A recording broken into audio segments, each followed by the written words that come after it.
जय हिंद दोस्तों, आप सभी का एक बार फिर से रात 8 बजे वाली क्लास में स्वागत है। हम डिस्कस कर रहे थे प्रीवियस ईयर क्वेश्चंस के बारे में, जहां हमने आईआईटी जेईई के प्रीवियस ईयर क्वेश्चंस के बारे में चर्चा की थी। और एक बात पता चली है यार, है ना, कुछ कि आप में से आधे से ज़्यादा लोगों ने जो वीडियो देख रहे हैं उन्हें अब तक सब्सक्राइब नहीं किया। जल्दी से कर दो, सबके काम आएगी यार, है ना। और खासकर जो नेट वाले हैं या गेट देने वाले इन फ्यूचर, उनके लिए भी ये क्लासेस बहुत काम आने वाली है। और आप लोगों के लिए भी मैं आगे चलकर कुछ अच्छा करने वाला हूँ, तो बने रहिए हमारे साथ। सब्सक्राइब नहीं किया तो जल्दी से करिए और दोस्तों के साथ शेयर कर दीजिए जल्दी से कि ये 8 बजे वाली क्लास एक बार फिर से स्टार्ट हो चुकी है, जहां हम डिस्कस करेंगे प्रीवियस ईयर क्वेश्चंस के बारे में। तो शुरुआत करते हैं। देखना क्या है पहले क्वेश्चंस की आज की, जहां पर जो क्वेश्चन जेईई 2020 में पूछा गया, बहुत ही शानदार क्वेश्चन है, सोचने वाला है, सुनना। एफ क्या कह रहा है हमारे पास, वो कॉम्प्लेक्स नंबर W है जिनकी पावर 2020 करने पर क्या आ रहा हूं, 1 आ रहा हूं। अच्छी बात है। कंसिडर द ग्रुप G, एक ग्रुप दे रखा है, उसके बारे में कंसिडर करने के लिए कह रहा है। G क्या है, WZ01 WF में है, Z कॉम्प्लेक्स नंबर है, अच्छी बात है। H एक और दे रखा है ना, 1Z01 Z belong to C under matrix multiplication, then the number of cosets of H in G, है ना। इंडेक्स पूछ रहा है आपके पास, या कितने कोसेट्स होंगे वो जानना चाह रहा है। 1010 होंगे, 2019 होंगे, 2020 होंगे, या इनफाइनाइट होंगे। जब भी ऐसे इंडेक्स वाले क्वेश्चन हो ना, तो आपको ना एक मॉर्फिज्म का ध्यान आना चाहिए कि यार यहां से यहां कोई मॉर्फिज्म ले जाऊं मैं किसी एक ग्रुप से दूसरे ग्रुप के ऊपर। इंडेक्स के बारे में F दे रखा है, ठीक है। तो मैट्रिक्स से दूसरी हमारे पास एक सेट के ऊपर अगर हम ले जाना चाहें तो एक बढ़िया सा आसान काम होता है डिटरमिनेंट वाला मॉर्फिज्म। देखना, मैं एक मॉर्फिज्म डिफाइन करता हूं, F from G to F, ठीक है, such that F of A equal to determinant of A। और A जो हमारा G में है, तो G में आने वाले का डिटरमिनेंट क्या है, W है। क्या है, W है। अब मैं क्या करूंगा, एक इस होमोमॉर्फिज्म बनेगी, डिटरमिनेंट वाला जो है ना, f of a dot b equal to a dot b का डिटरमिनेंट ऑफ a अलग, डिटरमिनेंट ऑफ b अलग, तो वहां से वो होमोमॉर्फिज्म बन जाता है। या फिर लिख लें f of a b equal to determinant of a b, आप अलग अलग करेंगे तो यहां से ये मिलेगा अपने को f of a f of b, तो f बन जाएगा होमोमॉर्फिज्म। F अगर होमोमॉर्फिज्म बना तो इसका कर्नल फाइंड करो। देखो थोड़ा सोचना है ना। कर्नल क्या होगा, इसका जो कर्नल मिलेगा हमको, उसमें वो सारी मैट्रिसेस जिनका डिटरमिनेंट कहां हो जाए, 1 हो जाए। डिटरमिनेंट 1 मतलब वो सारी मैट्रिक्स जिसमें W क्या हो जाए, 1 हो जाए। आप पाओगे कर्नल हमारा H ही है। कर्नल क्या मिला है, H मिला है। दूसरा, यहां से हमारे पास G से F के ऊपर ऑन टू होमोमॉर्फिज्म बनने वाली है। एक मिनट सर, एक मिनट, ये ऑन टू कैसे कह दिया आपने? ऑन टू मतलब देखो, मैं यहां जो W लिखूंगा वो इमेज में आएगा, जो W लिखूंगा उसकी इमेज में आ जाएगा ना वो। इसका मतलब हर W के लिए एक मैट्रिक्स मिलेगी। अच्छा सर, इसका मतलब ये ऑन टू तो हो गया। अब हम क्या करेंगे, हमारे पास कर्नल मिला है, ऑन टू होमोमॉर्फिज्म है, तो G बाई H की ऑर्डर आ गई। कैसे कि हमारे पास G by kernel is isomorphic to F, और F की जो कार्डिनलिटी कितनी है, F में ऐसे सारे कॉम्प्लेक्स नंबर है जिनकी पावर 2020 करने पर 1 आ रहे हैं, है ना। तो ये हमारे पास क्या रहेंगे, एग्जैक्टली 2020 एलिमेंट। कैसे, वो भी डिस्कस करते हैं, पर पहले ये समझ में आ जाना चाहिए कि यार सर G और ये जो हमारे पास K या H जो है ना, कर्नल H, वो आइसोमॉर्फिक है F के लिए, ठीक है। कैसे हम कह पाएंगे कि ये W की पावर 2020 करने पर 1 जो आ रहा है वही। अगर आपको पता हो थोड़ी सी जानकारी, जो हमारे पास एक ग्रुप होता है, जो पॉइंट्स होते हैं सर्कल के ऊपर, है ना, उसके अंदर हर फाइनाइट ऑर्डर के एलिमेंट मिलते हैं और हर फाइनाइट ऑर्डर का एक साइक्लिक ग्रुप मिलता है। तो क्या होगा, वहां से रिलेट करके हम कह पाएंगे यहां पर कि ये जो है f, इसमें एग्जैक्टली 2020 एलिमेंट ही है। मतलब आंसर क्या होगा 2020। तो इंडेक्स क्यों, क्योंकि हमारे पास g/h जो है इसकी ऑर्डर नंबर ऑफ कोसेट्स बताएगा, और वो नंबर ऑफ कोसेट्स जो है हमारे पास वो क्या होंगे, इस f की कार्डिनैलिटी के बराबर, और f की कार्डिनैलिटी कितनी होगी 2020। शानदार क्वेश्चन था, देखने लायक है। कभी भी इसके ऊपर इन तीनों में से कोई भी क्वेश्चन इधर उधर करके और क्वेश्चन फ्रेम किया जा सकता है, बस आपको थोड़ी सी जानकारी इसके बारे में रखनी होगी। बढ़े आगे, चलो अगले क्वेश्चन पर आते हैं। देखो जो मैं कह रहा था एस डैश, वो सारे कॉम्प्लेक्स नंबर है जिनका मोड क्या है 1। देखा जाए तो ये जो हमारा f है वो एस डैश का सब ग्रुप बनेगा। क्यों, nth 2020 है ना, cube root of unity, nth root of unity वाला ये अपने आप में साइक्लिक ग्रुप बनता है ना। अब क्या कह रहा है, be this circle group under multiplication. ठीक है, अच्छी बात है, ग्रुप कह रहा है अंडर मल्टीप्लीकेशन। आई क्या कह रहा है, iota root -1। Then this set, वो सेट कह रहा है वो थीटा बिलोंग टू आर, वो सारे रियल नंबर जो e की पावर आयोटा 2 पाई थीटा में रखने पर उस एलिमेंट से जनरेट होने वाले एलिमेंट इनफाइनाइट दे दे, वो थीटा इस सेट में आएंगे।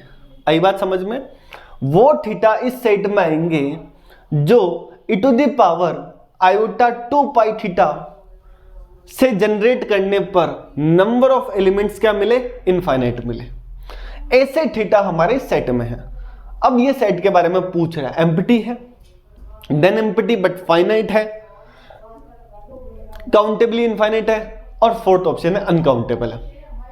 अब सुनना, लगे तो यार ये तो रियल में पढ़ा था, काउंटेबिलिटी अनकाउंटेबिलिटी ग्रुप में कहां घुसा दिए, सेट है ना, डिस्कस कर सकता है, तो यहां भी कर रहा है। सुनना, एक अगर मैं e की पावर 2 पाई थीटा आयोटा है, इसको मैं ऐसे लिख सकता हूं, cos 2 पाई आयोटा नहीं 2 pi theta plus iota sine 2 pi theta, है ना। अगर थीटा क्यू में हुआ ना रेशनल नंबर, तो क्या होगा कि कोई ना कोई थीटा पी अपॉन क्यू की फॉर्म में होगा, और p अपॉन क्यू की फॉर्म में हुआ तो इसकी पावर में जो यहां q करूंगा ना, तो वही इंटीजर बन जाएगा, और इंटीजर बनते ही ये 1 आ गया, 1 आते ही आइडेंटिटी मिल गई।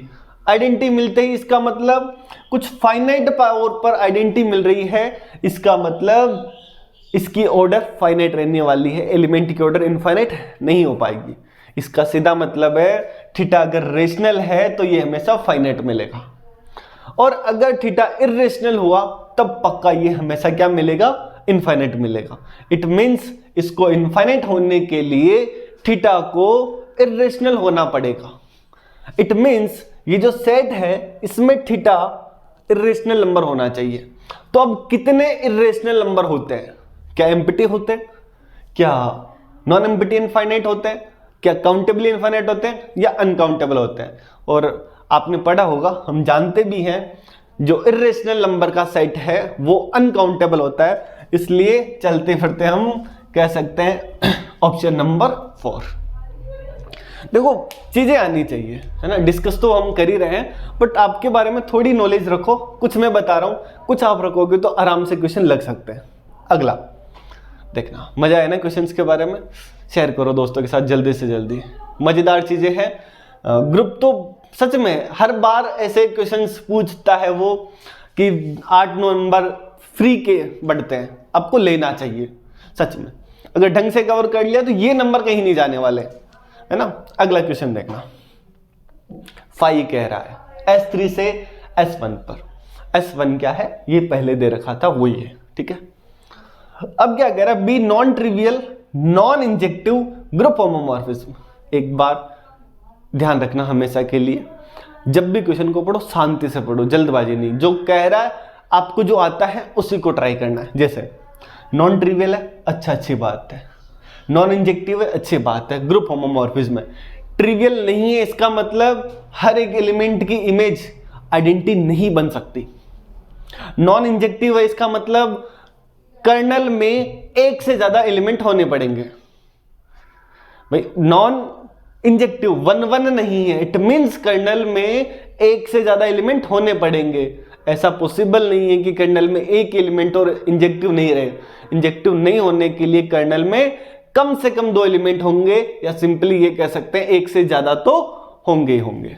फिर आगे, then the number of elements in the kernel of phi is, homomorphism कह रहा है ये जो फाई होमोमॉर्फिज्म है इसके कर्नल में कितने एलिमेंट होंगे, बस इतना सा कहा है। सर हम क्या सोचें, किस अप्रोच से जाएं? तो एक चीज हमेशा ध्यान रखना, कर्नल हमेशा ना ग्रुप जी का नॉर्मल सब ग्रुप होता है। ग्रुप जी का जो डोमेन वाला ग्रुप है उसका नॉर्मल सब ग्रुप है। तो आपको अब S3 के नॉर्मल सब ग्रुप के बारे में जानकारी चाहिए। आपको S3 के नॉर्मल सब ग्रुप, और मैंने पिछली क्लासेस में कहा है SN तो पढ़ना ही पढ़ना है। S3 के नॉर्मल सब ग्रुप, एक तो S3, एक A3 और एक आइडेंटिटी वाला, 3 ही नॉर्मल है। अगर ये कर्नल बना तो 1 1 नहीं रह पाएगा, इसका मतलब कर्नल ये नहीं बन सकता। S3 अगर कर्नल बना तो S3 ओवर S3 है ना, ये जो प्रॉपर्टी थी ना G/H, S3 ओवर S3, वो तो ट्रिवियल होमोमॉर्फिज्म हो जाएगी, ये भी नहीं पॉसिबल, तो A3 होना पड़ेगा। और order of AN in SN n factorial upon 2 कितना होगा A3 में, तो हमारे पास आ जाएगा 3 फैक्टोरियल अपॉन 2, इट मींस 3। खत्म, कोई बड़ी बात नहीं कर रहे हैं, सिंपल, बहुत आसान सी बात है, बस कुछ कुछ चीजों का ज्ञान अपने को चाहिए। ठीक है, मैं आगे बढ़ता हूं, सुनना है ना, इसमें भी कोई दिक्कत आई थिंक नहीं होनी चाहिए। अगला सवाल क्या है, सुनना। Suppose that G is a group of order 57। ठीक है, अब तक कहा है कि ग्रुप की ऑर्डर कितनी है, 57 है। ठीक, विच इज नॉट साइक्लिक, साथ में और भी कह दिया साइक्लिक नहीं है। ठीक है, तो इसका मतलब इस नंबर में कोई खासियत है, उस पर्टिकुलर नंबर में कुछ खासियत है, ढूंढते हैं, देखेंगे।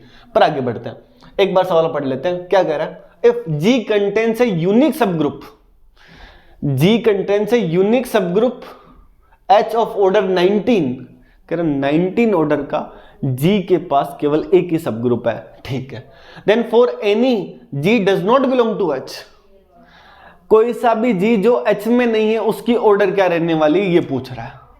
इसका मतलब कुछ तो है, अच्छा है, सुनना।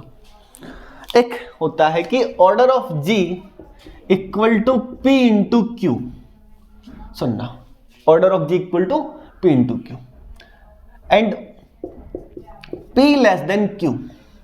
इफ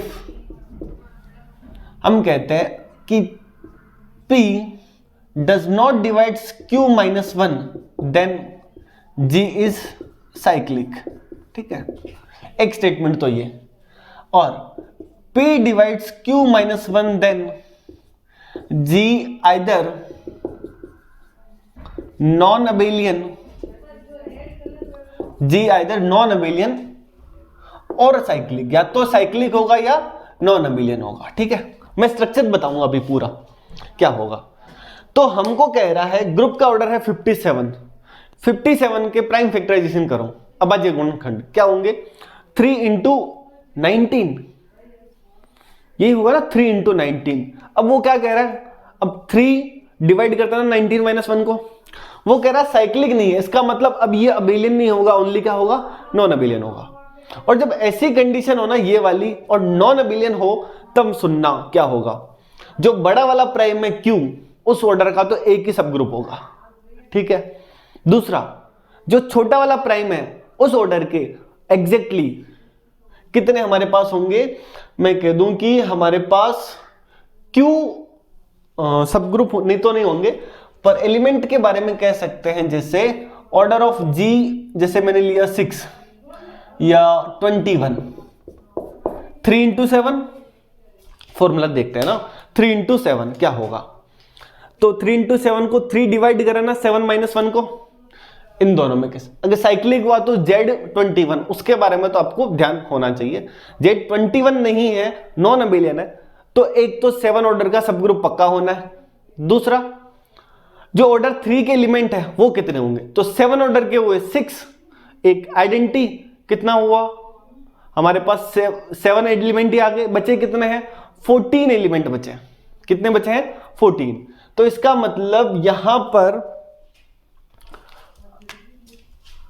19 ऑर्डर के तो 18 एलिमेंट है, फिर +1 आइडेंटिटी है, कितने हुए 19, बचे कितने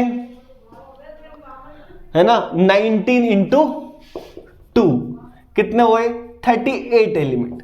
ये जो बचे हुए एलिमेंट है वो सारे जो देखो 9 प्राइम ऑर्डर है ना 19, प्राइम ऑर्डर के कितने एलिमेंट होंगे ये ध्यान होना चाहिए, प्राइम में से एक कम कर दो उतने तो कंफर्म है, तो कितना हो जाएगा 5p जिसको कहते हैं। तो 19 - 1 18 तो पक्का है, एक आइडेंटिटी है, कितना हुआ 19 एलिमेंट है हमारे पास इस H के अंदर। बाकी बचे हुए कितने हैं वो सब सेम ऑर्डर के होंगे, कितने हैं 38 हैं, वो सभी की ऑर्डर क्या रहने वाली है सेम रहने वाले। पर होगी क्या, जो बचा हुआ प्राइम नंबर है ना वही होगी। प्राइम नंबर क्या बचा हुआ है 3, तो इसका मतलब हमारे पास अगर G H में नहीं है तो उन सब की ऑर्डर कितनी होनी पड़ेगी 3 होनी पड़ेगी। और बड़ी बात मैंने ये भी निकाल लिया, यहां पर थोड़ा एक्स्ट्रा काम कर लिया, आंसर तो आ गया 3, एक्स्ट्रा काम ये किया कि उस 3 ऑर्डर के कितने एलिमेंट है ये निकालना बता दिया। एक्स्ट्रा काम नहीं पूछा है, फिर भी चलो एक बार निकल गया अपने से। क्या जानना चाह रहा था कि कितने ऐसे G हैं जो H में नहीं है जिनकी ऑर्डर क्या होगी। तो H में हमारे पास 19 एलिमेंट है, उनके अलावा बचे हुए क्या है ऑर्डर 3 के ही होने हैं, कोई भी ऑर्डर 57 का नहीं होगा। क्यों हुआ तो साइक्लिक होना पड़ेगा, साइक्लिक होता ही वो खुद कह रहा है कि साइक्लिक नहीं है। कंफर्म। तो हमेशा ध्यान रखना जब order of G P into Q type का हो, Q का एक यूनिक सब ग्रुप तो हमेशा होगा। बात आती है P के ऊपर, कब, जब P डिवाइड करे Q - 1 को और नॉन अबेलियन हो ग्रुप तब क्या होगा, या फिर साइक्लिक नहीं हो तब क्या होगा कि ऑर्डर जो P है उसके कितने एलिमेंट होंगे हमारे पास Q इंटू P - 1 कर लेना, इतने एग्जैक्टली एलिमेंट होंगे। और या फिर ये भी कह सकते हैं इस H के अलावा जितने बाकी सभी एलिमेंट है उन सबकी ऑर्डर सेम होगी और उन सबकी ऑर्डर छोटा वाला प्राइम P रहने वाला है। कंफर्म। आया मजेदार सवाल, कुछ एक्स्ट्रा भी सीखने को मिला। ठीक है, चलो बड़े आगे, मजेदार क्लास होने वाली है। ये रात 8 बजे है ना, वही मोदी जी वाले स्टाइल में कि आज रात 8 बजे से ग्रुप का पूरे एकदम रामबाण इलाज। ठीक है, क्या है सुनना आगे। अगला सवाल मोस्ट इंपॉर्टेंट, मस्त शानदार सवाल सुनना। इसके बारे में तो नेट में भी कई बार एक आधी बार पूछा गया है, और कुछ कुछ आप देखोगे ना इंपॉर्टेंट चीजें हर बार है, मतलब हर बार कुछ ऐसे ग्रुप है जो हमेशा पूछता है। वो ग्रुप तो आपको बहुत अच्छे से कर लेने ताकि एग्जाम में वो ग्रुप दिखे, अरे यार ये तो मेरा ग्रुप है, अपना ग्रुप है। और जब अपना ग्रुप हो ना तो मजे अलग होते हैं, दोस्तों के साथ भी। जो हमारा कोई ग्रुप दिख जाए, अरे यार उदास चेहरा ना उसके ऊपर एकदम मस्त चेहरा खिल जाता लोगों का। तो अपने ग्रुप इकट्ठे करो, है ना। अपने ग्रुप कौन से, ZN SN, है ना। फिर ये मैट्रिक्स वाले P इंटू Q टाइप के, प्राइम ऑर्डर के, P स्क्वायर ऑर्डर के, P क्यूब ऑर्डर के, चर्चा आराम से शांति से करना बैठे बैठे। मैं इधर आता हूं इस वाले के ऊपर, क्या कह रहा सुनना। Consider the following group under matrix multiplication, वो इस कह रहा है इस ग्रुप के बारे में डिस्कस करिए। H क्या है 1 0 0 P 1 0 QR 1, PQR है रियल नंबर। सेंटर की पूछ रहा है, अब the group is isomorphic to, center निकालने के लिए नहीं कह रहा है, वो कह रहा है सेंटर किसके आइसोमॉर्फिक है, तुम ये बताओ। होशियारी लगा रहा है, कोई बात नहीं, देखना सेंटर के बारे में पूछ रहा है। तो सबसे पहले एक चीज ध्यान रखना, इसका जो सेंटर है ना पहले वो पता होना चाहिए। सेंटर क्या है कि हमारे पास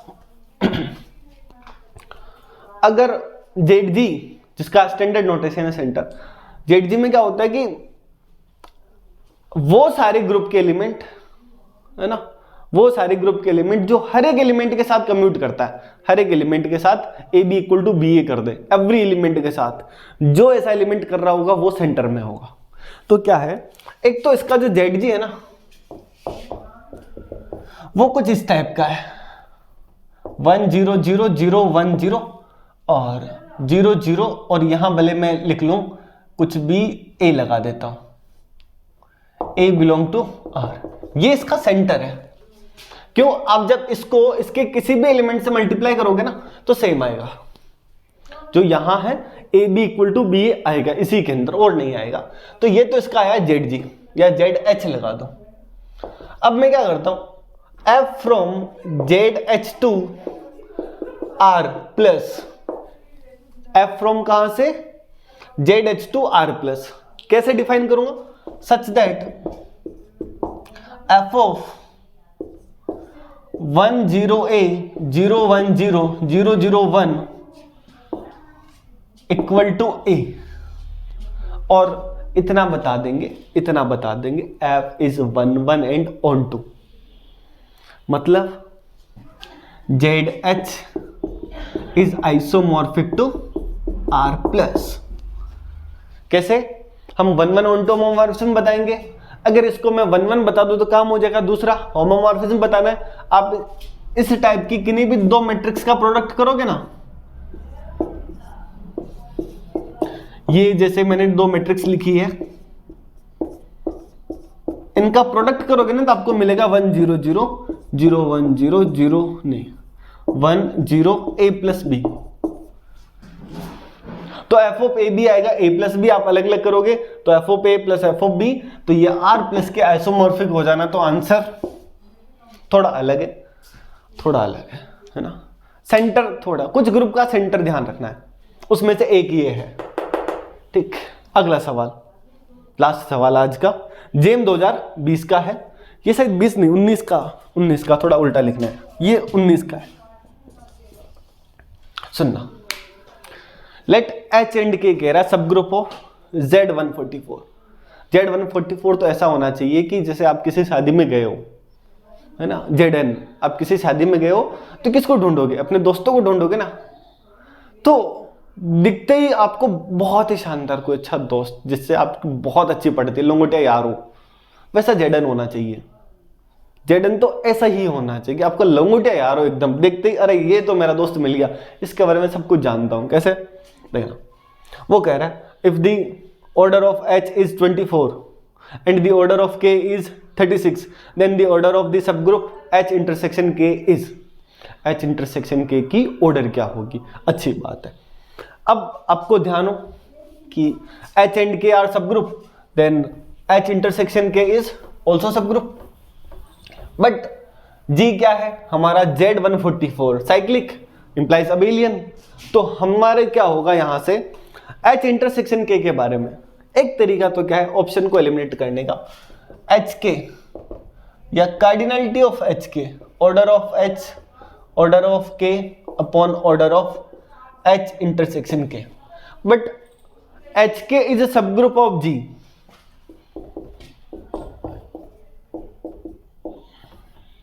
If and only if HK equal to KH and G is abelian then HK equal to KH always। तो ये ग्रुप सब ग्रुप बन जाएगा अपने आप में, तो ऑर्डर ऑफ HK हमको नहीं पता। एक बार के लिए ऑप्शन जब एलिमिनेट करना हो तब क्या तरीका है वो सुनना। Option order of H 24, order of ये 36 upon order of H intersection K। देखो H इंटरसेक्शन की ऑर्डर क्या क्या पॉसिबल है। एक तो ऑर्डर पॉसिबल है हमारे पास 12 6 और फिर यहां से 4 3 है ना, 2 1, ये पॉसिबल है। मैं अगर H इंटरसेक्शन की ऑर्डर 1 करूं, वैसे तो ऑप्शन में नहीं है, चेक ही नहीं करना, ऑप्शन में क्या 3 है। अगर H इंटरसेक्शन के 3 हुआ ना तो क्या होगा देखना, 24 इंटू 36, यहां से 3 से 12, 24 इंटू 12 बहुत ज्यादा आ जाएगा, ये हमारे 144 से बड़ा आ जाएगा, तो ये पॉसिबल नहीं है। फिर अगर मैं 4 लगाऊं तो 24 इंटू 36 अपॉन 4 में लगाता हूं तो क्या होगा, यहां से 4 से मुझे मिलेगा यहां से 9, तो 9 से क्या होगा, यहां से 24 इंटू 9 तो 240 माइनस ये कुल मिला के 144 से तो ज्यादा आ गया।